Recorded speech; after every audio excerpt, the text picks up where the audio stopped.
See, subscribe to this channel right now, because in the next few minutes you're going to hear the story of a man who was destroyed from within, lost everything he had, and still refused to disappear. A story nobody tells. A story that will change the way you see your own pain. Stay until the end, because what happens in the last chapter will leave you speechless. He was born in a village with no name, a place forgotten by time, where dust covered dreams before they ever had a chance to grow. His father died when he was 6 years old. His mother worked from sunrise to midnight, and even then hunger knocked at the door with a cruel and steady rhythm. He had no toys, he had no books, he had none of what most people call a childhood. What he had was one thing only, a silent certainty that burned inside his chest like an ember that the wind tries to put out but never can.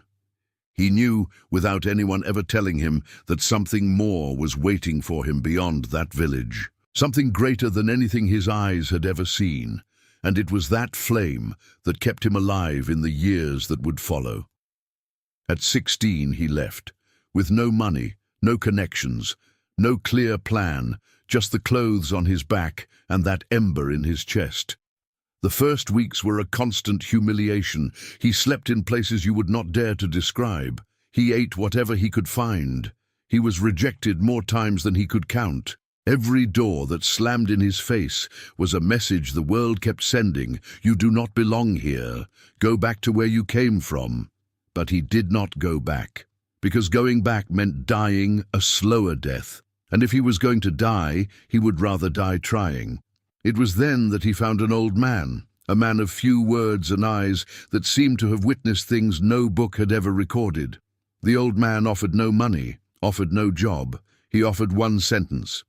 A single sentence that changed everything. He said, "The world will not give you what you deserve. The world will only give you what you are able to sustain." In that moment, something broke inside the young man. But it was not his strength that broke. It was the illusion that someone was coming to save him, and when that illusion fell, what remained was something that had never been more present: himself. The years that followed were a war, an invisible war, fought in silence, far from applause, far from cameras, far from any witness. He learned a trade, then another. He failed in businesses he had spent years building. He lost money it had taken decades to save. He had partnerships turn into betrayal overnight. He had moments when the ground disappeared beneath his feet, and he hung in the void, not knowing whether he would fall or fly. And on every one of those nights, the same thought came back. Give up. Nobody will know. Nobody is watching. Nobody will care. But there was one thing he did every morning before the sun even appeared. He got up, not because he had energy, not because he was excited. He got up because he had established a standard for himself that no defeat could erase. A standard that said, as long as I am breathing, I will be moving. And it was that daily movement, small, imperfect, sometimes ridiculously insignificant, that kept accumulating, that kept building, that kept creating something the world would finally have to acknowledge. By the time he reached 40, the man who existed shared absolutely nothing with the nameless boy from the forgotten village. Not because he had become perfect, but because he had gone through a process that few have the courage to walk through, the process of shedding everything that was not him, of stripping away the layers of fear that poverty plants, of pulling out the voices that rejection leaves behind, of silencing the ghosts that childhood deposits. Every defeat had been a chisel, every night of despair had been a furnace, and he, slowly, had become gold. Not in spite of the cracks, because of them. There is a Japanese art called Kintsugi, where broken pottery is repaired with gold. The cracks are not hidden, they are celebrated. They are proof that the object survived, and that its story of survival makes it more valuable than it was before it broke. That is exactly what happened to this man. His scars were not weakness. They were the map of everything he had crossed. and every line of that map pointed to a single destination, the version of himself he had promised to become when he was still a hungry, cold boy staring at the horizon of a village with no name. The legacy he left was not in the possessions he accumulated.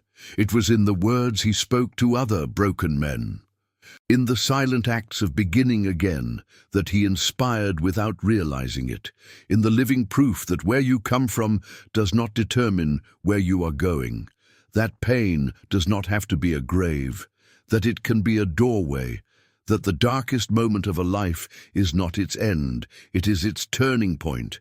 You watching this video right now, maybe you did not sleep well last night. Maybe you are carrying a weight that no one around you can see. Maybe you are at the point where the voice that says give up sounds louder than anything else. Know this, the fact that you are here paying attention means the ember still exists, that the fire has not gone out. And as long as there is a spark, there is the possibility of a flame. This man's story did not end with sudden glory. It ended with silent consistency, with one day behind the other, with the commitment to be 1 millimeter better than yesterday, every single day, without exception, without excuses, without surrender.